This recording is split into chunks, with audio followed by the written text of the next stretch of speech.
منگول وہ فوج جس نے کبھی ہار نہیں دیکھی تھی، چین سے لے کر فارس تک، بغداد سے دمشق تک، جہاں بھی گئے تباہی مچا دی۔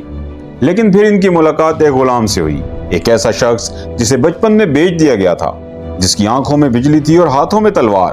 اس کا نام تھا سلطان بائبرس۔ سال تھا 1258۔ بغداد جو کبھی دنیا کا علمی اور ثقافتی دارالحکومت تھا، آج راکھ کا ڈھیر ہے۔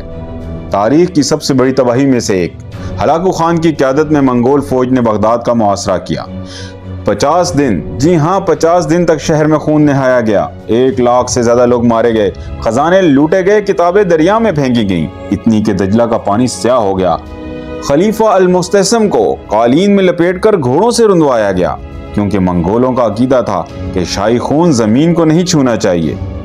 یہ بھی منگولوں کا طریقہ تھا، جہاں جاتے وہاں صرف کھنڈر چھوڑ جاتے۔ بغداد کے بعد دمشق کی باری تھی۔ شام لرز رہا تھا، مسلمانوں کی سلطنتیں منگولوں کے سامنے بکھر رہی تھیں۔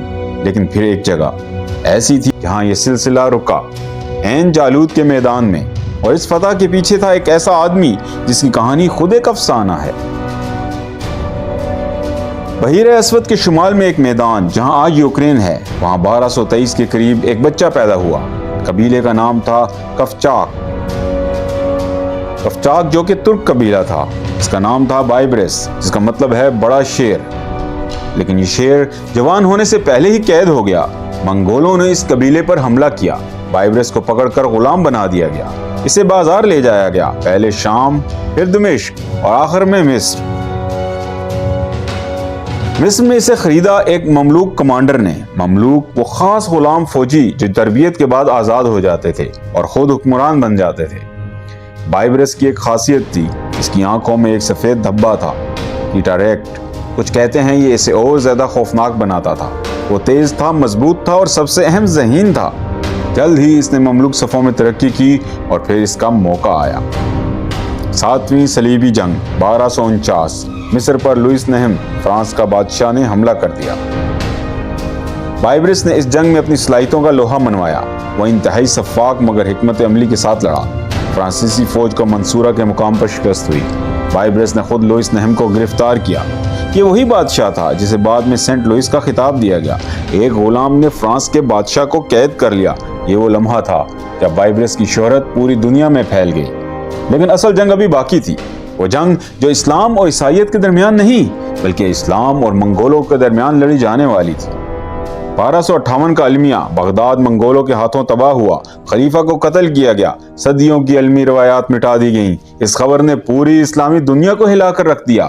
لوگ کہنے لگے یہ قیامت کی نشانی ہے۔ شام کے علماء نے تو فتویٰ جاری کیا کہ منگولوں کے خلاف جہاد فرض ہے۔ لیکن لڑے کون؟ مصر کے مملوک سلطان قطز نے فیصلہ کیا وہ منگولوں کا مقابلہ کرے گا، اور اس کی فوج میں ایک نام تھا بائبرس، جو اب سلطان قطز کا سب سے معتمد کمانڈر تھا۔ ستمبر 1260، شمالی فلسطین کا میدان، عین جالوت، منگولوں کی فوج کی قیادت کر رہا تھا قطبوغا، ایک مسیحی ترک جو منگولوں کا جرنیل تھا۔ اس نے بائبرس کو پیغام بھیجا، تم ہم سے مقابلہ نہیں کر سکتے، ہم منگول ہیں، ہم نے دنیا فتح کی ہے۔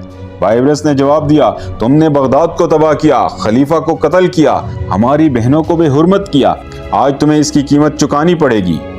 بائبرس نے منگولوں کو ایک جال میں پھنسانے کے لیے اپنی فوج کو پیچھے ہٹنے کا حکم دیا۔